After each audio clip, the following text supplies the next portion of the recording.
Hi students, പുതിയൊരു video ക്ലാസ്സിലേക്ക് ഏവർക്കും സ്വാഗതം. എല്ലാവരും സുഖമായിട്ടിരിക്കുന്നു എന്ന് വിശ്വസിക്കുന്നു. മഴയുടെ ആ ഒരു രീതിയിലൊക്കെയാണല്ലേ നമ്മുടെ പോക്ക്. അപ്പോൾ ആ മഴയുടെ ആ സ്പീഡ് പോലെ തന്നെ നിങ്ങളുടെ പഠനം എങ്ങനെയാണ്? എല്ലാവരും പഠിക്കുന്നുണ്ടെന്ന് വിശ്വസിക്കുന്നു. അപ്പോൾ നമുക്ക് ഇന്ന് പതിവ് പോലെ തന്നെയാണ് NIS+2 സോഷ്യോളജിയിലെ ചാപ്റ്റർ 16 ഞാൻ നിങ്ങളുടെ മുമ്പിൽ എത്തിയിരിക്കുന്നത്. Chapter 16 social stratification. ഓക്കെ, നമ്മൾ കഴിഞ്ഞ ആ ഒരു വീക്ക് വരെ നമ്മൾ 15 പാഠങ്ങളോളം നമ്മൾ തീർത്തിട്ടുണ്ട്. നിങ്ങൾ എങ്ങനെ പഠിക്കുന്നുണ്ട് അല്ലെങ്കിൽ നിങ്ങളുടെ പഠന നിലവാരം എങ്ങനെയാണ് നിങ്ങൾക്ക് മാത്രമേ അറിയാവൂ. നന്നായിട്ട് പഠിക്കുക, വേറൊന്നും പറയാനില്ല. നമുക്ക് വൈകിപ്പിക്കേണ്ട, ക്ലാസ്സിലോട്ട് പോവാം. Chapter 16 social stratification. എന്താണ് സോഷ്യൽ സ്ട്രാറ്റിഫിക്കേഷൻ? സാമൂഹിക വർഗീകരണം. എന്തായിരിക്കാം സാമൂഹിക വർഗീകരണം എന്ന് പറയുന്നത്? എല്ലായിടത്തും നമുക്ക് എന്തുണ്ട്? ഒരു ക്ലാസിഫിക്കേഷൻ ഉണ്ട് അല്ലെ, ഒരു വർഗീകരണമുണ്ട്. അതായത് എല്ലായിടത്തും സമൂഹത്തിൽ അനുഭവിക്കുന്ന ഒരു പ്രശ്നം തന്നെയാണ് നമുക്ക് ഒന്ന് നോക്കിയാൽ പറയാം ഈ സോഷ്യൽ സ്ട്രാറ്റിഫിക്കേഷൻ എന്ന് പറയുന്നത്. എങ്ങനെയായിരിക്കാം? വെൽത്തിന്റെ അടിസ്ഥാനത്തില്, അതുപോലെ തന്നെ എന്താണ് അധികാരം, ഓട്ടോക്രസിയുടെ അടിസ്ഥാനത്തില്, അതുപോലെ തന്നെ നമ്മുടെ ജെൻഡറിന്റെ അടിസ്ഥാനത്തില് ഒക്കെ നമുക്ക് എന്ത് വരുന്നുണ്ട്? ഒരു സ്ട്രാറ്റിഫിക്കേഷൻ വരുന്നുണ്ട് അല്ലെ. സോഷ്യൽ സ്ട്രാറ്റിഫിക്കേഷൻ അല്ലെങ്കിൽ സാമൂഹിക വർഗീകരണം വരുന്നുണ്ട്. അതായത് സമ്പത്തുള്ളവൻ കുറച്ച് ഉയർന്നു നിൽക്കും, സമ്പത്തില്ലാത്തവൻ താഴ്ന്നു നിൽക്കും. അങ്ങനെയുള്ള എന്തുണ്ട്, എന്താണ് നമുക്കൊരു അധികാരം, അങ്ങനെയുള്ള കാര്യങ്ങൾ തന്നെ നമ്മൾ നാട് എന്തായിട്ട് പോകുന്നുണ്ട്? ഒരു സ്ട്രാറ്റിഫിക്കേഷൻ ഉണ്ട്. സ്ട്രാറ്റിഫിക്കേഷൻ എന്ന് പറയുമ്പോൾ തന്നെ അറിയാം ഒരു വർഗീകരണമാണ്. വർഗീകരിച്ചു വെക്കാം. സൊസൈറ്റി നിങ്ങൾക്ക് നോക്കിയാൽ അറിയാം, അധികാരമുള്ളവൻ എപ്പോ എവിടെ ഇരിക്കും? ഉയർന്ന തട്ടിലിരിക്കും. അധികാരം കുറഞ്ഞവൻ എന്ത് ചെയ്യും? ഈ അധികാരം ഉള്ളവൻ എന്ത് ചെയ്യുന്നുണ്ട്? ചൂഷണം ചെയ്യുന്ന രീതിയിലാണ്. അപ്പം ഇവിടെ നമുക്ക് പറയുന്നുണ്ട്, മനുഷ്യർ സമൂഹത്തിൽ നേരിടുന്ന ഒരു പ്രധാനപ്പെട്ട വെല്ലുവിളി അല്ലെങ്കിൽ ഒരു പ്രശ്നം തന്നെയാണ് എന്തെന്ന് പറയുന്നത്? സോഷ്യൽ സ്ട്രാറ്റിഫിക്കേഷൻ എന്ന് പറയുന്നത്. അതായത് വിവിധ സാമൂഹിക, സാമ്പത്തിക അല്ലെങ്കിൽ പല തരത്തിലുള്ള പ്രശ്നങ്ങളുടെ അടിസ്ഥാനത്തിൽ നമുക്ക് എന്ത് അനുഭവിക്കേണ്ടതായിട്ട് വരുന്നുണ്ട്? നമ്മുടെ സോഷ്യൽ സ്ട്രാറ്റിഫിക്കേഷൻ അനുഭവിക്കേണ്ടതായിട്ട് വരുന്നുണ്ട്. ഇതൊരു ഹയറാർക്കിയൽ പ്രോസസ് ആണ്. ഹയറാർക്കിയൽ എന്ന് പറയുമ്പോൾ എന്താണ്? ശ്രേണീപരമായിട്ടുള്ള ഒരു പ്രോസസ്സാണ്. ശ്രേണീപരമായ ഹയറാർക്കിയൽ എന്ന് പറയുമ്പോൾ എങ്ങനെയായിരിക്കാം? തട്ടായിട്ട് കാണത്തില്ലേ? അതാണ് പറയുന്നത്. തട്ടായിട്ട് കാണുമ്പോൾ ഇത് താഴെ ഒരു ഏറ്റവും താഴ്ന്നവൻ, പിന്നെ അതിനേക്കാളും കുറച്ചുകൂടെ ഉയർന്നത്, പിന്നെ അതിനേക്കാളും പിന്നെ ഏറ്റവും ഏറ്റവും ഹൈ പൊസിഷനുള്ള വ്യക്തി. അതാണ് ഒരു ശ്രേണീപരമായിട്ടുള്ള ഒരു രീതി എന്ന് പറയുന്നത്. പിന്നെ അധികാരം, സമ്പത്ത്, പദവി, അതുപോലെ തന്നെ ലിംഗം, ഇങ്ങനെയുള്ള കാര്യങ്ങളുടെ അടിസ്ഥാനത്തിൽ എന്ത് നേരിടുന്നുണ്ട്? വർഗീകരണം അല്ലെങ്കിൽ സോഷ്യൽ സ്ട്രാറ്റിഫിക്കേഷൻ നേരിടേണ്ടതായിട്ട് ഉണ്ട്. ഓക്കെ, അപ്പൊ എന്താണ് സോഷ്യൽ സ്ട്രാറ്റിഫിക്കേഷൻ എന്ന് പറയുന്നത്? സാമൂഹിക വർഗീകരണം എന്ന് പറയുന്നത് എന്താണ്? മനുഷ്യർ സമൂഹത്തിൽ നേരിടുന്ന ഒരു പ്രധാനപ്പെട്ട പ്രശ്നം തന്നെയാണ് എന്ന് പറയുന്നത് സോഷ്യൽ സ്ട്രാറ്റിഫിക്കേഷൻ എന്ന് പറയുന്നത്. വിവിധ സാമൂഹിക, സാമ്പത്തിക പ്രശ്നങ്ങളാണ് അല്ലെ. സാമൂഹിക, സാമ്പത്തികമായിട്ട് നേരിടുന്ന ഒരു സാംസ്കാരിക ഘടകങ്ങൾ എല്ലാം കൂടെ ചേർന്നിട്ടുള്ള ഒരു വെല്ലുവിളിയാണ് സോഷ്യൽ സ്ട്രാറ്റിഫിക്കേഷൻ എന്ന് പറയുന്നത്. ഇനി നമുക്ക് പഠിക്കാനുള്ള രണ്ടാമത്തെ ക്വസ്റ്റ്യൻ ആണ്. നമ്മൾ അതുപോലെ ഇതിലും 5 ക്വസ്റ്റ്യൻസ് ആണ് നമ്മൾ എന്ത് ചെയ്യുന്നത്? നോക്കുന്നത് അല്ലെ. അപ്പൊ അതുപോലെ ഇവിടെ എന്താണ്? ഡിഫറൻസും ഇൻഇക്വാളിറ്റിയും. അടുത്ത ക്വസ്റ്റ്യൻ എന്താണ്? വ്യത്യാസവും അസമത്വവും. എന്താണ് വ്യത്യാസം? രണ്ടാമത്തെ എന്താണ്? അസമത്വം. വ്യത്യാസവും അസമത്വവും തമ്മിലുള്ള ഒരു ഡിസ്ക്രൈബ് ചെയ്യുക അല്ലെങ്കിൽ ഒരു ടേബിൾ ആണ് നമുക്ക് ഇനി നോക്കാനുള്ളത്. എന്താണ് ഡിഫറൻസ്? ഡിഫറൻസ് എന്ന് പറയുമ്പോൾ എന്താണ്? വ്യത്യാസം. അടുത്ത് ഇൻഇക്വാളിറ്റി എന്ന് പറയുമ്പോൾ എന്തായിരിക്കാം? അസമത്വം. രണ്ടോ അതിലധികമോ കാര്യങ്ങൾ തമ്മിലുള്ള വൈരുദ്ധ്യം. അതായത് രണ്ടോ അതിലധികമോ കാര്യങ്ങൾ തമ്മിലുള്ള വൈരുദ്ധ്യത്തെയാണ് നമ്മൾ എന്ത് വിളിക്കുന്നത്? ഡിഫറൻസ് എന്ന് വിളിക്കുന്നത്. അപ്പൊ രണ്ടോ അതിലധികമോ കാര്യങ്ങൾ എന്ന് പറയുമ്പോൾ നമുക്ക് എന്തവിടെ എടുക്കാം? ഒരു സ്ത്രീയും പുരുഷനും തമ്മിലുള്ള ജൈവിക ഘടകങ്ങളുടെ അടിസ്ഥാനത്തിൽ വ്യത്യാസമുണ്ട് അല്ലെ. ഒരു പുരുഷനും സ്ത്രീയും തമ്മിലുള്ള ജൈവിക ഘടകങ്ങളുടെ അടിസ്ഥാനത്തിൽ നമുക്ക് വ്യത്യാസമുണ്ട്. പുരുഷനെ പോലെ അല്ല സ്ത്രീ അല്ലെ. രൂപത്തിലായാലും ഭാവത്തിലായാലും പ്രവൃത്തിയിലായാലും ഒക്കെ വ്യത്യാസമാണ്. അതിനെ എന്ത് വിളിക്കാം? നമുക്ക് വ്യത്യാസം എന്ന് വിളിക്കാം. പക്ഷെ അത് അസമത്വമാണോ? അല്ല. നമുക്കിവിടെ പഠിക്കാനായിട്ടുള്ളത് എന്താണ്? നമ്മുടെ വ്യത്യാസവും അതുപോലെ തന്നെ എന്തുമാണ് നമ്മുടെ വ്യത്യാസവും അതുപോലെ തന്നെ അസമത്വമാണ് നമുക്ക് ചർച്ച ചെയ്യാനായിട്ടുള്ളത്. അപ്പൊ ഇവിടെ നമുക്ക് നോക്കുന്നത് ഡിഫറൻസ് ആണ്. ഡിഫറൻസ് എന്ന് പറയുമ്പോൾ എന്താണ്? ഒരു പുരുഷനും ഒരു സ്ത്രീയും എടുത്തു കഴിഞ്ഞാൽ രണ്ടും തമ്മിൽ എന്തുണ്ട്? വ്യത്യാസമാണ്. അതുപോലെ തന്നെ സമൂഹത്തിൽ ഭാഷ, മതം, സംസ്കാരം, ജാതി, ആചാരം ഇങ്ങനെയുള്ള കാര്യങ്ങളിലെല്ലാം നമുക്ക് വ്യത്യാസം നിലനിൽക്കുന്നുണ്ട്. ഇനി മനുഷ്യർക്കിടയിലും വ്യത്യാസമില്ലേ? ഏജ്, സ്ട്രെങ്ത്, ഹെൽത്ത്, അല്ലെ, ബോഡി, ഇതെല്ലാം വ്യത്യാസമാണ്. അപ്പൊ എന്റെ അത്ര ആരോഗ്യം അല്ലെങ്കിൽ ആളുടെ അത്ര ആരോഗ്യം എനിക്കില്ലായിരിക്കാം, അല്ലെ. അപ്പൊ ചിലപ്പോൾ ഹൈറ്റ് കുറവായിരിക്കും, അതൊരു വ്യത്യാസമല്ലേ. ചില വെയിറ്റ് കുറവായിരിക്കാം, രൂപത്തിൽ എങ്ങനെയായിരിക്കും, ഫെയർ ആയിരിക്കും, ഡാർക്ക് ആയിരിക്കാം, ഇതെല്ലാം എന്താണ്, വ്യത്യാസമാണ്. അപ്പൊ വൈരുദ്ധ്യാത്മകമായ ഘടകങ്ങളെയാണ് എന്ത് വിളിക്കുന്നത് കുഞ്ഞുങ്ങളെ, നമ്മുടെ വ്യത്യാസം എന്ന് വിളിക്കുന്നത്. അപ്പോ ഇന്നെക്വാളിറ്റി എങ്ങനെയായിരിക്കും, അത് അസമത്വമാണ്. അതെങ്ങനെയായിരിക്കാം, അതെന്ന് പറയുന്നത് സമൂഹത്തിനുള്ളിൽ ഒരു വ്യക്തികൾ തമ്മിൽ ഒരു ഗ്രൂപ്പുകളാവുകയാണ്, അവരുടെ ഇടയിൽ ഉണ്ടാകുന്ന അടിസ്ഥാനത്തിൽ നേരിടുന്ന അസമത്വങ്ങൾ നേരിടുന്നുണ്ട്. അതായത് വരുമാന അസമത്വം, എന്റെ കയ്യിലുള്ള എമൗണ്ട് അല്ലായിരിക്കാം ആളുടെ കയ്യിലുള്ളത്, ആളുടെ കയ്യിലുള്ള അത്രയും സമ്പത്ത് എന്റെ കയ്യിലില്ല. അപ്പൊ അതാണ് നിങ്ങൾ ഉദ്ദേശിക്കുന്നത്. അസമത്വം എന്ന് പറയുമ്പോൾ എന്താണ്, വരുമാന അസമത്വം, സമ്പത്ത് അസമത്വം, ലിംഗ അസമത്വം, വംശീയ അസമത്വം, ഇതിനെയാണ് ഇന്നെക്വാളിറ്റി എന്ന് പറയുന്നത്. ഓക്കെ, അപ്പൊ ഇന്നെക്വാളിറ്റി എന്ന് പറയുമ്പോൾ എന്തായിരിക്കാം, സമൂഹത്തിനുള്ളിൽ വ്യക്തികൾ തമ്മിൽ, അല്ലെ, അവർ തമ്മിലുള്ള ഗ്രൂപ്പുകളെയാണ് എന്ത് വിളിക്കുന്നത്, ഇന്നെക്വാളിറ്റി എന്ന് വിളിക്കുന്നത്. അപ്പൊ ഒന്നുകൂടെ ഡിഫറൻസും ഇന്നെക്വാളിറ്റിയും തമ്മിൽ എന്താണ് നമ്മുടെ താരതമ്യം ചെയ്യാനാണ് ചോദിക്കുകയാണെങ്കിൽ, ഇന്നെക്വാളിറ്റി എന്ന് പറയുന്നത് ഒരു തരത്തിൽ എന്താണ്, വ്യത്യസ്തപ്പെട്ടിരിക്കുന്നു. അതുപോലെ തന്നെ ഡിഫറൻസ് എന്ന് പറയുന്നത് വേറൊരു ടൈപ്പാണ്. അപ്പൊ ഡിഫറൻസ് എന്ന് പറയുമ്പോൾ എന്താണ്, രണ്ടോ അതിലധികമോ കാര്യങ്ങൾ തമ്മിലുള്ള എന്താണ്, പുരുഷനും സ്ത്രീയും തമ്മിലുള്ള വ്യത്യാസത്തെയാണ് എന്ത് വിളിക്കുന്നത്, അതിനെ നമുക്ക് വ്യത്യാസം എന്ന് വിളിക്കാം. ഒരു പുരുഷനെ പോലെ അല്ല ഒരിക്കലും ഒരു ഫീമെയിൽ എന്ന് പറയുന്നത്, അല്ലെ. അവരുടെ രൂപത്തിലായാലും സംസാരത്തിലായാലും നടപ്പിലായാലും പ്രവൃത്തിയിലായാലും വ്യത്യാസമുണ്ട്. അപ്പൊ അതുപോലെ തന്നെ സമൂഹത്തിൽ എന്താണ്, ഭാഷ, ജാതി, അതുപോലെ തന്നെ സംസ്കാരം, ഇങ്ങനെയുള്ള കാര്യങ്ങളിലെല്ലാം വ്യത്യാസമുണ്ട്. അടുത്ത് മനുഷ്യർക്കിടയിൽ എന്താണ്, ഏജ്, ഹെൽത്ത്, ബോഡി സ്ട്രെങ്ത്, ഇതിനെല്ലാം എന്തുണ്ട്, വ്യത്യാസമുണ്ട്, അല്ലെ. എല്ലാത്തിനും വ്യത്യാസമുണ്ട്. അപ്പൊ ഏജ് എന്ന് പറയുമ്പോൾ എങ്ങനെയായിരിക്കാം, ഇപ്പം എനിക്കുണ്ടാകുന്ന എന്റെ ഏജ് ആയിരിക്കില്ല, അല്ലെ, അടുത്ത ആൾക്ക്. അപ്പൊ അതൊരു വ്യത്യാസമാണ്, അല്ലെ. പല തരത്തിലുള്ള ബോഡി സ്ട്രെങ്ത്, ഹെൽത്ത്, ഇതൊക്കെ എനിക്കുള്ള ഹെൽത്ത് ഇഷ്യൂസ് ആയിരിക്കില്ല അയാൾക്കുള്ളത്, അയാളുടെ അത്ര ആരോഗ്യം എനിക്കില്ലായിരിക്കാം, സ്ട്രെങ്ത്. അപ്പൊ ഇതെല്ലാം എന്താണ്, നമ്മുടെ വ്യത്യാസം എന്ന് പറയുന്ന പട്ടികയിൽ നമുക്ക് ഉൾപ്പെടുത്താം. അപ്പോ ഇന്നെക്വാളിറ്റി എന്ന് പറയുമ്പോൾ എന്താണ്, അത് വരുമാന അസമത്വമാണ്. അതെങ്ങനെയായിരിക്കാം, വരുമാന അസമത്വമാണ്. പിന്നെ എന്താണ് അത്, അതിന്റെ അർത്ഥം എന്താണ്, സമ്പത്തിലുള്ള അസമത്വമാണ്, ലിംഗ അസമത്വമാണ്, വംശീയ അസമത്വം ആണ്. ഓക്കെ, ഇതാണ് ഡിഫറൻസും ഇന്നെക്വാളിറ്റിയും തമ്മിലുള്ള വ്യത്യാസം എന്ന് പറയുന്നത്.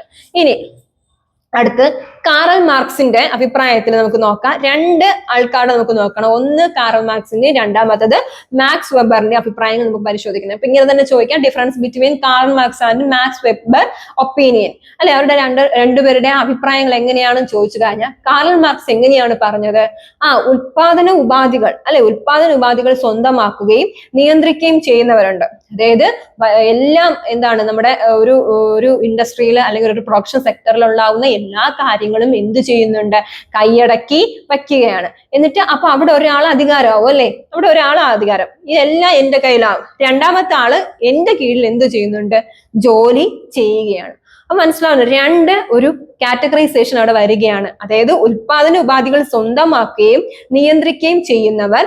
രണ്ടാമത്തെ വിഭാഗം എന്ന് പറയുമ്പോൾ എന്താണ്, ഇവ നിയന്ത്രിക്കുന്നവർ, അല്ലെ. ഇവ നിയന്ത്രിക്കാനോ സ്വന്തമാക്കാനോ കഴിയാത്തവരാണ്. അതായത് ഒരു ലാൻഡ് ഉണ്ട്, ആ ലാൻഡിലുള്ള ആ ഭൂമിയുടെ അവകാശവും ഭൂമിയും ഒക്കെ ആർക്ക് സ്വന്തം, എനിക്ക് സ്വന്തം. ഞാൻ കുറെ ആൾക്കാർ അവിടെ കൃഷിക്ക് വേണ്ടിയിട്ട് വിട്ടിട്ടുണ്ട്. ഓക്കെ, കുറെ ആൾക്കാർ എന്തിനു വിട്ടിട്ടുണ്ട്, കൃഷിക്ക് വിട്ടിട്ടുണ്ട്. ആ കൃഷിക്ക് വിട്ട ആൾക്കാര് നിയന്ത്രിക്കുന്നത് ആരെയാണ്, അവരെ നിയന്ത്രിക്കുന്നത് ഞാനാണ്. മനസ്സിലാവുന്നുണ്ട്. അതായത് ഒരുപാട് കാര്യങ്ങളും സ്വത്തും കാര്യങ്ങളും കൈവശം വച്ചിരിക്കുന്ന ഒന്നാമത്തെ വിഭാഗക്കാർ. രണ്ടാമത്തെ വിഭാഗക്കാർക്ക് എന്ത് ചെയ്യുന്നുണ്ട്, ഒന്നും തന്നെ നിയന്ത്രിക്കാനോ അതുപോലെ സ്വന്തമാക്കാനോ കഴിയില്ല. അതാണ് ഉള്ളവനും ഇല്ലാത്തവനും തമ്മിലുള്ള ക്ലാസ് സ്ട്രഗിൾ എന്ന് പറഞ്ഞിട്ട് നമ്മുടെ കാറൽ മാർക്സ് പറഞ്ഞിട്ടുണ്ട്. സർപ്ലസ് വാല്യൂ, മിച്ചമൂല്യം, സിദ്ധാന്തം എന്നൊക്കെ നമുക്ക് ഇക്കണോമിക്സിൽ പഠിക്കാനായിട്ടുണ്ട്. അപ്പോൾ ഉള്ളവനും ഇല്ലാത്തവനും തമ്മിലുള്ള ബന്ധം എന്ന് പറയാം. അതായത് ഇവിടെ പറയുന്നതാണ്, ഒന്നാമത്തെ ആള് എല്ലാം കൈവശം വെച്ചിരിക്കുന്നു. ആ ഒന്നാമത്തെ ആള് രണ്ടാമത്തെ വിഭാഗത്തിൽപ്പെട്ടവർ എന്ത് ചെയ്യണം, സേവിക്കണം. ഓക്കെ, അതാണ് നമ്മുടെ കാറൽ മാർക്സ് പറയുകയാണ്. കാരണം അവിടെ എന്താണ് പറയുന്നത്, മുതലാളിത്ത ഉൽപാദന, ഒരു ബൂർഷ്വാസിയും തൊഴിലാളി വർഗം. ബൂർഷകൾ ആരെ ഭരിക്കുന്നു, തൊഴിലാളികളെ ഭരിക്കുന്ന അവസ്ഥ. ബൂർഷകൾ എല്ലാം അടക്കി വാഴുകയാണ്. ബൂർഷകളുടെ രീതി കയ്യിൽ എന്തുണ്ട്, ധാരാളം വരുമാന മാർഗങ്ങളും പ്രൊഡക്ഷൻ സെക്ടറും ഒക്കെ ഉണ്ട്. അത് കഴിഞ്ഞ ശേഷം തൊഴിലാളികൾക്ക് ഇവ ഒന്നും തന്നെ ഇല്ല. തൊഴിലാളികൾ എന്ത് ചെയ്യും, അതെ, എല്ലാം എന്ത് ചെയ്യുന്നുണ്ട്, ഇവരുടെ കാൽച്ചുവട്ടിൽ അടിമത്തം അനുഭവിക്കേണ്ടതായിട്ട് വരുന്ന ഒരു സംഹിത. ഓക്കെ, അപ്പൊ ഇതാണ് ഇവിടെ പറഞ്ഞ കാറൽ മാർക്സിന്റെ അഭിപ്രായത്തിൽ. കാറൽ മാർക്സ് പറയുന്നത് ഉള്ളവനും ഇല്ലാത്തവനും, മുതലാളി തൊഴിലാളി എന്നാണ് കാറൽ മാർക്സ് പറഞ്ഞത്. പക്ഷെ മാക്സ് വെബർ അങ്ങനെയല്ല അഭിപ്രായപ്പെട്ടത്. മാക്സ് വെബർ പറഞ്ഞത് എന്ന് പറയുന്നത് എങ്ങനെയാണ്?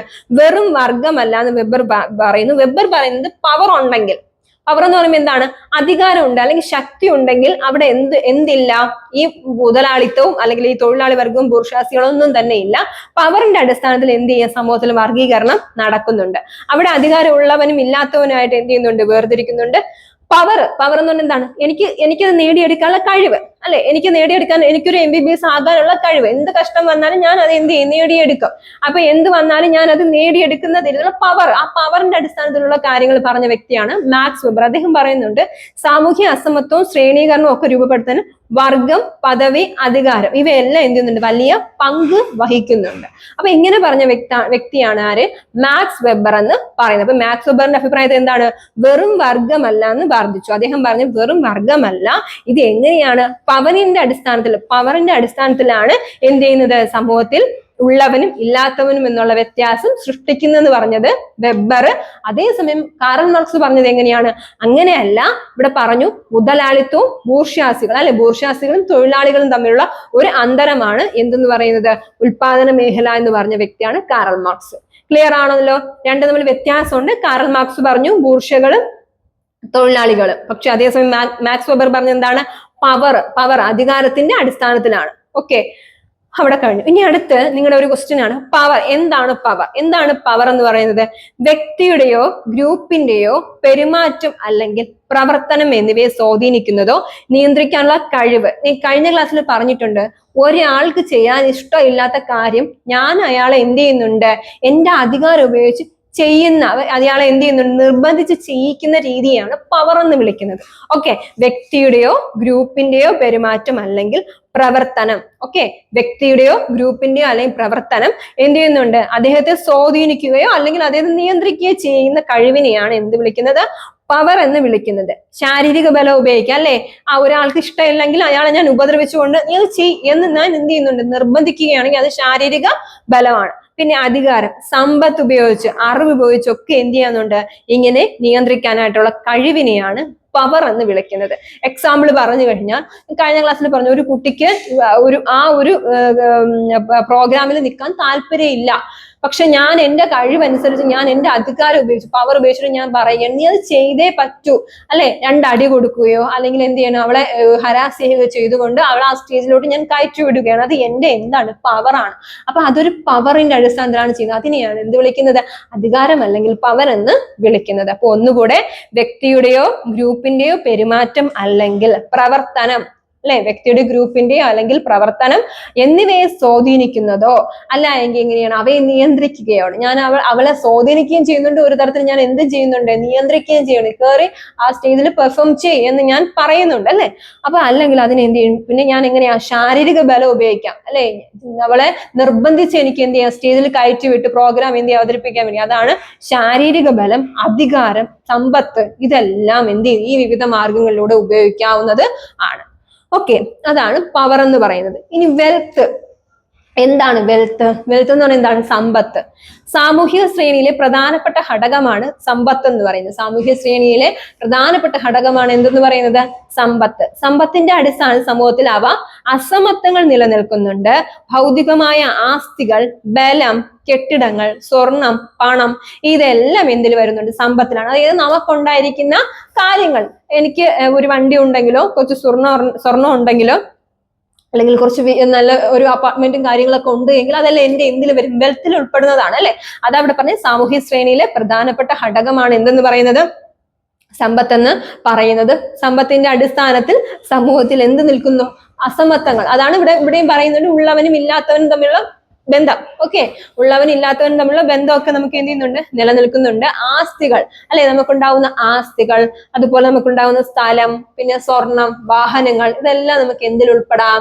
നമ്മുടെ സമ്പത്തില് ഉൾപ്പെടാം, വെൽത്തില് ഉൾപ്പെടുന്നവയാണ്. ഓക്കെ, ഇതാണ് വെൽത്ത്. ഇനി പ്രസ്റ്റീജ്. പ്രസ്റ്റീജ് എന്ന് പറഞ്ഞാൽ നമ്മൾ പറയും എന്റെ പ്രസ്റ്റീജിനെ ബാധിക്കുന്ന പ്രശ്നമാണ് എന്ന് പറയുന്നതാണ് അന്തസ്, അല്ലെ? പ്രസ്റ്റീജ് എന്ന് പറയുമ്പോൾ എന്താണ്? അന്തസ്. ഒരു വ്യക്തിക്കോ ഒരു ഗ്രൂപ്പിനോ അവരുടെ നേട്ടങ്ങളുടെ ഫലമായി സാമൂഹ്യ പദവിയുടെ അടിസ്ഥാനത്തിൽ സമൂഹത്തിൽ നിന്ന് ലഭിക്കുന്ന ഒന്നാണ് പ്രസ്റ്റീജ്. നമുക്ക് സമൂഹത്തിൽ നിന്ന് കിട്ടുന്ന ഒന്നാണ് എന്തെന്ന് പറയുന്നത്? പ്രസ്റ്റീജ് എന്ന് പറയുന്നത്. അപ്പൊ സമൂഹത്തിൽ നിന്ന് ലഭിക്കുന്നതെന്ന് പറയുമ്പോൾ എങ്ങനെയായിരിക്കാം? നമ്മൾ എന്തെങ്കിലും നല്ല കാര്യങ്ങൾ ചെയ്യുമ്പോൾ നമുക്ക് സമൂഹം തിരിച്ചു കുറച്ച് എന്ത് തരും? ആദരവും അതുപോലെ അനുമോദനവും ഒക്കെ തരത്തില്ലേ? അതുമായിട്ട് ബന്ധപ്പെട്ടതാണ് നമ്മുടെ പ്രസ്റ്റീജ് എന്ന് പറയുന്നത്. അതായത് ഒരു വ്യക്തിയുടെയോ അല്ലെങ്കിൽ എന്താണ് ഒരു ഗ്രൂപ്പിനോ അവരുടെ നേട്ടങ്ങളുടെ ഫലമായിട്ട് അതായത് ഒരു കുട്ടി SLCക്ക് പ്ലസ് ടുവിനോ എന്ത് ചെയ്ത് ഡിസ്റ്റിങ്ഷൻ വാങ്ങി ജയിക്കുകയാണെങ്കിൽ ആ കുട്ടിക്ക് അവരുടെ ആ പഞ്ചായത്തിൽ നിന്നോ അല്ലെങ്കിൽ ആ മുനിസിപ്പാലിറ്റിയിൽ നിന്നോ ആ കുട്ടിക്ക് ഒരു അനുമോദനം കൊടുക്കുകയാണ്. അത് ആ കുട്ടി എന്ത് ചെയ്തിട്ടാണ്? അവരുടെ നേട്ടങ്ങളുടെ ഫലമായിട്ടാണ് അതിന് എന്ത് കിട്ടുന്നത്? ഒരു അഭിമാനം അല്ലെങ്കിൽ ഒരു അനുമോദനം എവിടെ നിന്ന് കിട്ടുന്നത്? അതിന്റെ നാട്ടിൽ നിന്ന് കിട്ടുന്നത്. ആ ഒരു ഇതിനെയാണ് അന്തസ് എന്ന് പറയുന്നത്. ഓക്കെ, ആ ഒരു ഗ്രൂപ്പിന്റെ അടിസ്ഥാനത്തിൽ കിട്ടുന്നതിനെയാണ് എന്ത് വിളിക്കുന്നത്? പ്രസ്റ്റീജ് അല്ലെങ്കിൽ അന്തസ് എന്ന് വിളിക്കുന്നത്. ഓക്കെ, അപ്പൊ എന്തൊക്കെ നോക്കി നമ്മള്? പവർ നോക്കി, വെൽത്ത് നോക്കി, പ്രസ്റ്റീജ് നോക്കി. ഇനി സ്റ്റാറ്റസ്, അതും ഇതുപോലെ ബന്ധപ്പെട്ടതാണ്. സ്റ്റാറ്റസ് എന്ന് പറഞ്ഞാൽ ഒരു പദവിയാണ്. ഒരു വ്യക്തിക്കോ അല്ലെങ്കിൽ ഗ്രൂപ്പിനോ സമൂഹത്തിൽ നിന്ന് അവർക്ക് നൽകുന്ന സ്ഥാനത്തെയാണ് എന്ത് വിളിക്കുന്നത്? പദവി. ഒരു സ്ഥാനം, അതായത് ഒരു ജില്ലാ പഞ്ചായത്ത് പ്രസിഡന്റോ നമ്മുടെ ആ നാട്ടിലെ ഏതെങ്കിലും മെമ്പറോ കാര്യങ്ങളോ നമുക്ക് അവർക്ക് ഒരു പദവി നമ്മൾ കൊടുക്കത്തില്ലേ? അവർക്ക് ആ നാട്ടിൽ എന്തുണ്ട്? ഒരു പദവി നമ്മൾ കൊടുക്കുന്നുണ്ട്. അവർക്ക് ലഭിക്കുന്ന സ്ഥാനത്തെയാണ് എന്ത് വിളിക്കുന്നത്? പദവി എന്ന് വിളിക്കുന്നത്. ഓക്കെ, ഇതില് അസ്ക്രൈബ്ഡ് സ്റ്റാറ്റസും ഉണ്ട്, അച്ചീവ്ഡ് സ്റ്റാറ്റസും ഉണ്ട്. അസ്ക്രൈബ്ഡ് സ്റ്റാറ്റസ് എന്ന് പറയുമ്പോൾ എങ്ങനെയായിരിക്കാം? പരമ്പരാഗതമായി നമുക്ക് കിട്ടുന്നതാണ്. ബൈ ബർത്ത്, അല്ലെ? ബൈ ബർത്ത് എന്ന ഹെറിഡിറ്ററി ആണ്. അതായത് ഒരു രാജാവ്, ആ രാജാവിന്റെ സണ്ണിനെയും നമ്മൾ എന്ത് ചെയ്യുന്നുണ്ട്? നമ്മള് എന്ത് ചെയ്യും? ബഹുമാനിക്കും, അല്ലെ? രാജാവിന്റെ മകനെയും നമ്മൾ എന്ത് ചെയ്യും? ബഹുമാനിക്കും. അല്ലെങ്കിൽ ഒരു മന്ത്രി, ആ മന്ത്രിയുടെ മകനെയും നമ്മൾ എന്ത് ചെയ്യും? അയാൾ പിന്നെ മന്ത്രി ആയിട്ടില്ലെങ്കിൽ കൂടെയും നമ്മൾ എന്ത് ചെയ്യും? അയാൾക്ക് നമ്മൾ എന്ത് കൊടുക്കുന്നുണ്ട്? ഒരു ബഹുമാനം കൊടുക്കുന്നുണ്ട്. അതാണ് അസ്ക്രൈബ്ഡ് സ്റ്റാറ്റസ് എന്ന് പറയുന്നത്. ഇനി അച്ചീവ്ഡ് സ്റ്റാറ്റസ് എന്ന് പറയുമ്പോൾ എങ്ങനെയായിരിക്കാം? സ്വന്തം കഴിവുകൾ കൊണ്ട് നേടിയെടുക്കുന്നതിനെയാണ് എന്ത് വിളിക്കുന്നത്? അച്ചീവ്ഡ് സ്റ്റാറ്റസ് എന്ന് പറയുന്നത്. അപ്പൊ ഒന്നുകൂടെ ടൈപ്സ് ഓഫ് സ്റ്റാറ്റസ് എന്ന് എടുക്കാം. അതിൽ എത്ര എണ്ണം ഉണ്ട്? 2 എണ്ണം ഉണ്ട്. എന്തൊക്കെയാണ്? അസ്ക്രൈബ്ഡ് സ്റ്റാറ്റസും ഉണ്ട്, അച്ചീവ്ഡ് സ്റ്റാറ്റസും ഉണ്ട്. സ്റ്റാറ്റസ് ആണ് നമ്മൾ പഠിക്കുന്നത്, അല്ലെ? സ്റ്റാറ്റസിനെ 2 തിരിക്കുന്നുണ്ട്. അച്ചീവ്ഡ് സ്റ്റാറ്റസ് ഉണ്ട്, അസ്ക്രൈബ്ഡ് സ്റ്റാറ്റസും ഉണ്ട്. അപ്പൊ അച്ചീവ്ഡ് സ്റ്റാറ്റസ് എന്ന് പറയുമ്പോൾ എങ്ങനെയായിരിക്കാം? സ്വന്തം കഴിവുകൾ കൊണ്ട് നേടിയെടുക്കുകയാണ്. ഞാൻ കഷ്ടപ്പെട്ട് പഠിച്ച് ജോലിയൊക്കെ മേടിച്ച് ആ സൊസൈറ്റി നല്ല നിലയിൽ എത്തുവാണെങ്കിൽ അത് എന്റെ അച്ചീവ്ഡ് സ്റ്റാറ്റസ് ആണ്. പകരം ഞാൻ ഒന്നും പഠിച്ചിട്ടൊന്നുമില്ല, ഞാൻ എന്ത് ചെയ്യുന്നുണ്ട്? എന്റെ അച്ഛൻ പൊളിറ്റിക്സിലായിരുന്നു, അതുകൊണ്ട് ആ തലമുറ മാറി വന്നപ്പോ ആ ഒരു അനുമോദനോ അല്ലെങ്കിൽ ആ ഒരു ബഹുമാനം എനിക്ക് ലഭിക്കുന്നുണ്ടെങ്കിൽ, അത് ബൈ ബർത്തായിട്ട് ലഭിക്കുന്നുണ്ടെങ്കിൽ അത് അസ്ക്രൈബ്ഡ് സ്റ്റാറ്റസ് ആണ്. ഓക്കെ, എക്സാമ്പിൾ ആണ്. അസ്ക്രൈബ്ഡ് സ്റ്റാറ്റസും അതുപോലെ തന്നെ അച്ചീവ്ഡ് സ്റ്റാറ്റസും ഉണ്ട്. മനസ്സിലാവുന്നുണ്ടോ? അപ്പൊ സ്റ്റാറ്റസ് എന്ന് പറഞ്ഞാൽ എന്താണ്? ഒരു വ്യക്തിക്കോ അല്ലെങ്കിൽ ഗ്രൂപ്പിനോ സമൂഹത്തിൽ നിന്ന് ലഭിക്കുന്ന സ്ഥാനത്തെയാണ് എന്ത് വിളിക്കുന്നത്? പദവി എന്ന് വിളിക്കുന്നത്, അല്ലെങ്കിൽ സ്റ്റാറ്റസ് എന്ന് വിളിക്കുന്നത്. ഈ സ്റ്റാറ്റസിനെ 2 തിരിക്കുന്നുണ്ട്. അച്ചീവ്ഡ് സ്റ്റാറ്റസ് എന്നും അസ്ക്രൈബ്ഡ് സ്റ്റാറ്റസ് എന്നും വിളിക്കുന്നുണ്ട്. അച്ചീവ്ഡ് സ്റ്റാറ്റസ് എന്ന് പറയുമ്പോൾ എന്താണ്? ഞാൻ നേടിയെടുക്കുകയാണ്, ഞാൻ അച്ചീവ് ചെയ്യുകയാണെങ്കിൽ അത് അച്ചീവ്ഡ് സ്റ്റാറ്റസ് എന്നും, അസ്ക്രൈബ്ഡ് സ്റ്റാറ്റസ് എന്നും ബൈ ബർത്ത്, അല്ലെ? ബൈ ബർത്തിലൂടെ ലഭിക്കുന്നതാണെങ്കിൽ അസ്ക്രൈബ്ഡ് സ്റ്റാറ്റസ് എന്നും പറയുന്നുണ്ട്. ഓക്കെ, അപ്പൊ ഇത്രയാണ് നമ്മൾ അതിൽ നോക്കാനുള്ള. പവർ, പിന്നെ എന്താണ് നമ്മൾ നോക്കിയ? Wealth, prestige, status. പിന്നെ നമുക്ക് നോക്കാനുള്ള കാസ്റ്റ്. കാസ്റ്റ് എന്ന് പറയുമ്പോൾ എന്തായിരിക്കാം? ജാതി വ്യവസ്ഥ, അല്ലെ? ജാതി വ്യവസ്ഥ എന്ന് പറയുമ്പോൾ പണ്ട് തൊട്ടേ ഉള്ള ഒരു സിസ്റ്റമാണ് നമ്മുടെ എന്തെന്ന് പറയുന്നത്? ജാതി എന്ന് പറയുന്നത്, ജാതി വ്യവസ്ഥ എന്ന് പറയുന്നത്. എന്തൊക്കെയാണ് ജാതി? ബൈ ബർത്ത് ആണ്, അല്ലെ? നമുക്ക് ഒരിക്കലും എന്ത് ചെയ്യും? റിലീജിയൻ ആണെങ്കിൽ നമുക്ക് മാറാനായിട്ട് സാധിക്കും. പക്ഷേ ജാതി എന്ന് പറയുന്നത് നമുക്ക് ഒരിക്കലും എന്ത് ചെയ്യാൻ പറ്റില്ല? മാറാനായിട്ട് സാധിക്കില്ല. അത് അങ്ങനത്തെ ഒരു അടഞ്ഞ വ്യവസ്ഥയാണ്, ഒരു ക്ലോസ്ഡ് സെറ്റിൽമെന്റ് ആണ് കാസ്റ്റ് സിസ്റ്റം എന്ന് പറയുന്നത്. അപ്പൊ ക്ലോസ്ഡ് സെറ്റിൽമെന്റ് എന്ന് പറയുമ്പോൾ കാരണം എന്താണ്? ഒരു റിലീജിയൻ, ഒരു ഹിന്ദു മതത്തിൽ വിശ്വസിക്കുന്ന ഒരാൾക്ക് ക്രിസ്തു മതത്തിലോട്ട് പോവാം, ക്രിസ്തു മതത്തിൽ വിശ്വസിക്കുന്ന ഒരാൾക്ക് വേണമെങ്കിൽ എന്ത് ചെയ്യും? മുസ്ലിം മതത്തിലോട്ടും പോവാം. അതിന്റെ ഒരു ഇതില്ല. മതം നമുക്ക് മാറാം, മതം നമുക്ക് ഇഷ്ടമുള്ള മതം നമുക്ക് മാറാൻ കഴിയും. അങ്ങനെയാണ് നമ്മുടെ ഇന്ത്യയുടെ വ്യവസ്ഥ എന്ന് പറയും. പക്ഷെ ജാതി എന്ന് പറയുമ്പോൾ എങ്ങനെയായിരിക്കാം? കാസ്റ്റ് എന്ന് പറയുമ്പോൾ ജനിക്കുമ്പോഴേ നമുക്ക് എന്ത് കിട്ടിയാ വരുന്നത്? ഒരു കാസ്റ്റ് കിട്ടിയിട്ടാണ് വരുന്നത്. അപ്പൊ കാസ്റ്റ് എന്ന് പറഞ്ഞാൽ എന്താണ്? ഒരു ക്ലോസ്ഡ് സെറ്റിൽമെന്റ് ആണ്, ഒരു ക്ലോസ്ഡ് ആണ്, ഒരു അടഞ്ഞതാണ്. അപ്പൊ അതിനെ എന്ത് ചെയ്യാൻ പറ്റില്ല? നമുക്ക് മാറാനായിട്ട് അല്ലെങ്കിൽ മാറ്റാനായിട്ട് സാധിക്കില്ല. ഓക്കെ, അതുകൊണ്ടാണ് പറയുന്നത് ജാതി വ്യവസ്ഥ എന്ന് പറയുമ്പോൾ എന്തായിരിക്കാം? ജനനം വഴി കിട്ടുന്നതാണ്. ജാതി വ്യവസ്ഥ എന്ന് പറയുമ്പോൾ ജനനം വഴി കിട്ടുന്നതാണ്. ഓക്കെ, ജനനം വഴി കിട്ടുന്നതാണ്. അപ്പൊ ജാതി എന്ന് പറയുമ്പോൾ എന്താണ്? ഒരു നിശ്ചിത സമൂഹത്തിലെ ഒരു ഗ്രൂപ്പാണ്. ജാതി എന്ന് പറയുമ്പോൾ എങ്ങനെയായിരിക്കാം? ഒരു നിശ്ചിത സമൂഹത്തിലെ ഗ്രൂപ്പാണ്. അപ്പൊ ജാതി എന്ന് പറയുമ്പോൾ നമുക്ക് പണ്ടത്തെ കുറച്ച് കാര്യങ്ങൾ നമുക്ക് നോക്കി വെക്കാം. ബ്രാഹ്മണർ എന്നും ക്ഷത്രിയർ എന്നും വൈശ്യരെന്നും ശൂദ്രർ എന്നൊക്കെ തിരിച്ചിട്ടുണ്ട്. അതായത് ബ്രാഹ്മണർ, ക്ഷത്രിയർ, വൈശ്യർ, ശൂദ്രർ എന്ന് പറയുമ്പോൾ എങ്ങനെയായിരിക്കാം? പണ്ടത്തെ ഒരു ചെറിയൊരു കഥയാണ്. ബ്രഹ്മാവിന്റെ എന്താണ് പഠിച്ചിട്ടുണ്ട്.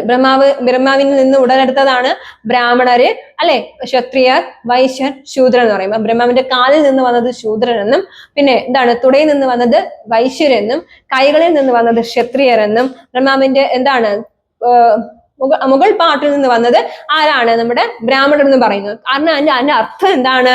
ബ്രാഹ്മണർ സമൂഹത്തിൽ ഉന്നത സ്ഥാനം വഹിക്കുന്നുണ്ട്. ക്ഷത്രിയർ ബ്രാഹ്മണർക്ക് വേണ്ടിയിട്ട് യുദ്ധം ചെയ്യുന്നുണ്ട്, പട്ടാളക്കാരാണ്, സോൾജേഴ്സ് ആണ്. അടുത്ത് ബ്രാഹ്മണ, ക്ഷത്രിയ. വൈശ്യർ ആരാണ്? വൈശ്യർ ഇവർക്ക് എന്ത് ചെയ്യുന്നുണ്ട്? കച്ചവട മേഖലയിലൊക്കെ പണി ചെയ്യുന്നവരാണ്. ലാസ്റ്റത്തെ ശൂദ്രർ എങ്ങനെയാണ്? ഈ മൂന്ന് വിഭാഗത്തെയും എന്ത് ചെയ്യാനുള്ളതാണ്? സേവിക്കാനുള്ളതാണ്. സേവാനായകന്മാരാണ് ആര്?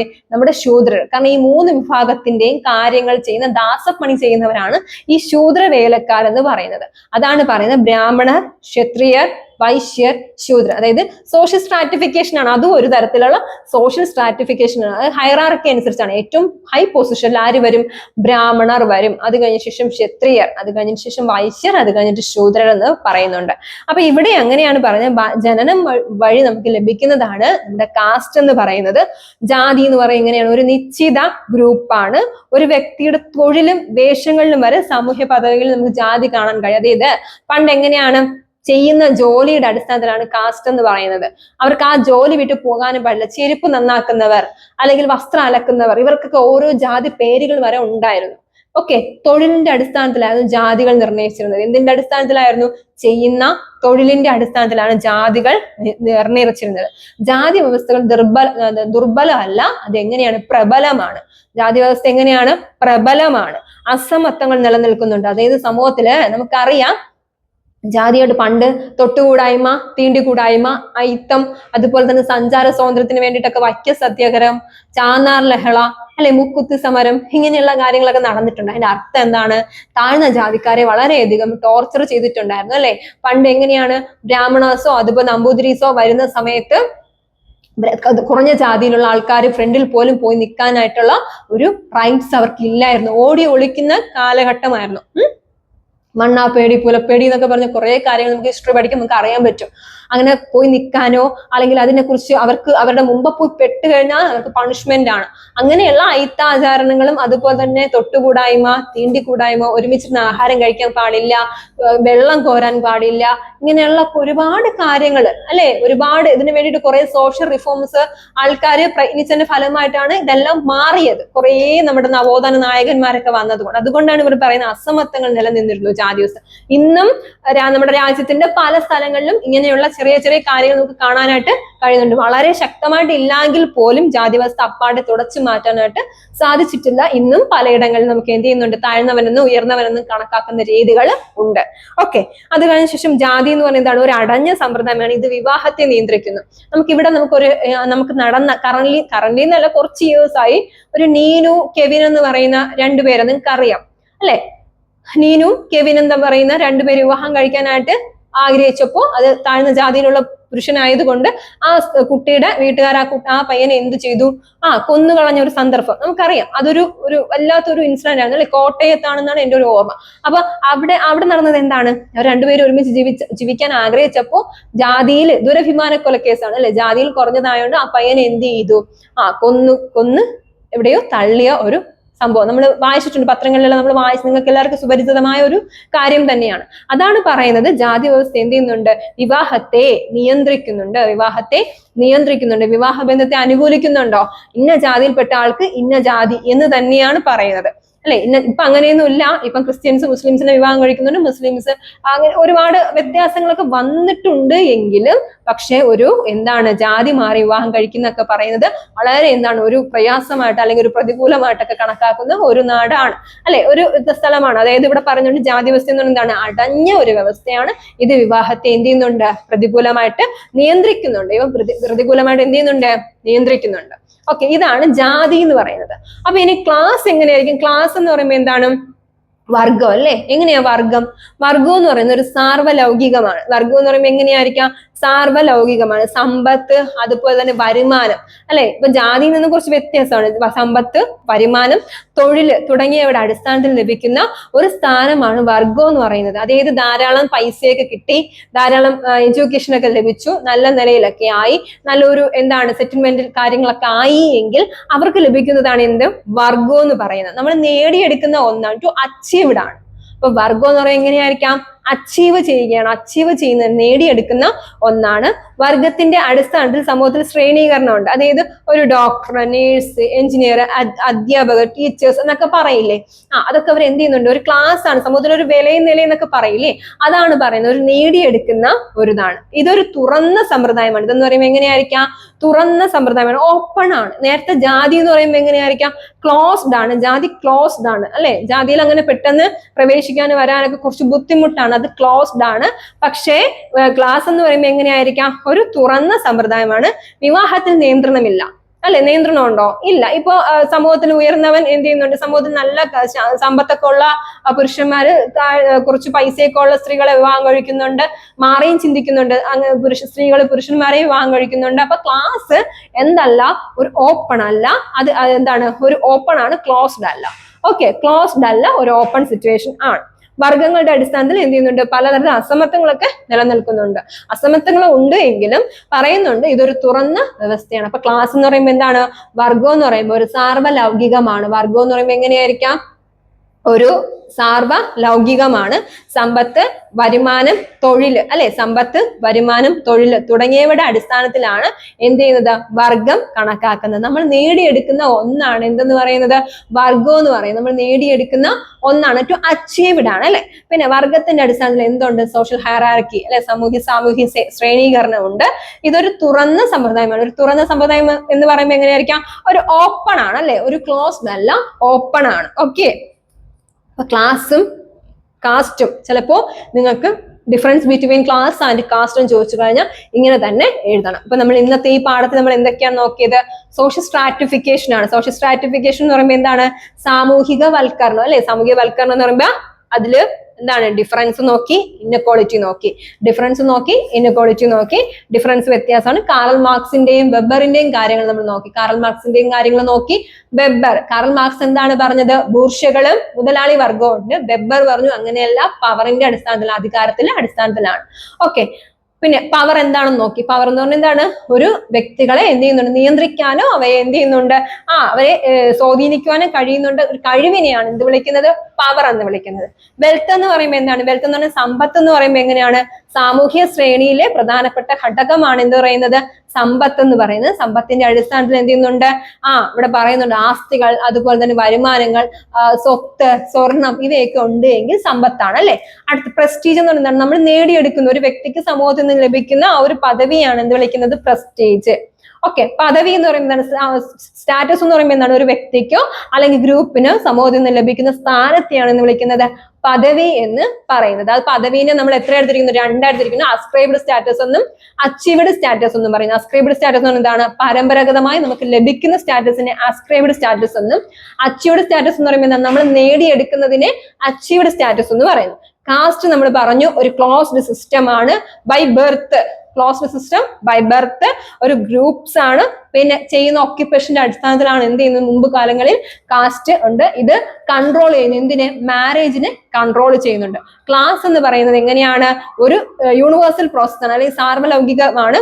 അത് പിന്നെ വെൽത്ത്, വരുമാനം ഒക്കെ അടിസ്ഥാനമാണ്. ഇത് ഓപ്പൺ ആണ്. ഇത് ഓപ്പൺ ക്ലാസ് ആണ്. ഓപ്പൺ എന്ന് പറഞ്ഞാൽ ഓപ്പൺ ആണ്. അപ്പോൾ ഇത്രയുമാണ് നമ്മുടെ ഈ പാഠത്തിൽ നമുക്ക് ഡിസ്കസ് ചെയ്യാനായിട്ടുള്ളത്. അപ്പൊ എന്റെ കുട്ടികൾ ചെയ്യുക, നന്നായിട്ടൊന്ന് മനസ്സിലാക്കി പഠിക്കുക. ടെക്സ്റ്റ് ബുക്ക് കൂടെ എടുത്തു വെച്ചിട്ട് നന്നായിട്ടൊന്ന് വായിച്ച് ക്ലാസ് കൂടെ ഒന്ന് കാണുമ്പോൾ നിങ്ങൾക്ക് ക്ലിയർ ആയിട്ട് എന്ത് ചെയ്യാൻ പറ്റും? പഠിക്കാനായിട്ട് പറ്റും. വളരെ സിമ്പിൾ ആയിട്ടുള്ള ഒരു പാഠമാണ്, പക്ഷെ അങ്ങോട്ടും ഇങ്ങോട്ടും തിരിഞ്ഞു പോകാനായിട്ടുള്ള ചാൻസ് കൂടുതലുള്ള പാഠമാണ്. പഠിക്കുമ്പോൾ അത് ആ ഒരു സിസ്റ്റമാറ്റിക് ആയിട്ട് പഠിച്ചു കഴിഞ്ഞാൽ സുഖമായിട്ട് എഴുതാൻ കഴിയും. പക്ഷെ മാറി തിരിഞ്ഞും പഠിച്ചു കഴിഞ്ഞാൽ എല്ലാം കൂടെ ഒരു അവിയിലാകുന്ന പാഠം കൂടിയാണ് നമ്മുടെ ഈ പാഠം. അപ്പൊ നിങ്ങൾ ചെയ്യാനുള്ളത് ഓരോന്നും എന്താണെന്ന് വൃത്തിയായിട്ട് പഠിക്കാം. ക്ലാസ് പോസ് ചെയ്ത് വെച്ചിട്ട് കാണുകയോ അങ്ങനെയൊക്കെ ചെയ്യാം. നിങ്ങളുടെ ഈ ഒരു പ്ലേലിസ്റ്റിലുണ്ട്. അപ്പൊ അതിൽ നോക്കിയാൽ അറിയാം നിങ്ങൾക്ക് ഏതൊക്കെ പാഠങ്ങളാണ് ഇട്ടിട്ടുള്ളത്. അതനുസരിച്ച് നിങ്ങൾ ഓരോ പാഠങ്ങളും വൃത്തിയായിട്ട് പഠിക്കാം. അപ്പോൾ നിങ്ങളുടെ ഈ ക്ലാസ് നിങ്ങൾക്ക് ഇഷ്ടമായിട്ടുണ്ടെങ്കിൽ നിങ്ങളുടെ ഫ്രണ്ട്സിനൊക്കെ ഷെയർ ചെയ്ത് കൊടുക്കുക. ലൈക്ക് ചെയ്യുക, ഷെയർ ചെയ്യുക, സബ്സ്ക്രൈബ് ചെയ്യുക. നിങ്ങളുടെ കൂട്ടുകാർക്കൊക്കെ ഒന്ന് പറഞ്ഞാൽ കോഴ്സിനെ കുറിച്ച് എന്തെങ്കിലും ഡീറ്റെയിൽസ് ആയിട്ട് അറിയാനുണ്ടെങ്കിൽ ഈ നമ്പറിൽ കോൺടാക്ട് ചെയ്യുക. എന്ത് സംശയം ഉണ്ടെങ്കിൽ കമന്റ് സെക്ഷനിൽ അറിയിക്കാം. അപ്പോൾ നിങ്ങൾക്ക് എല്ലാവർക്കും നന്നായിട്ട് പഠിക്കാൻ കഴിയട്ടെ. വീണ്ടും ഒരു പുതിയ ക്ലാസ് വരെ കാണുന്നവരേക്കും എല്ലാവർക്കും താങ്ക് യു.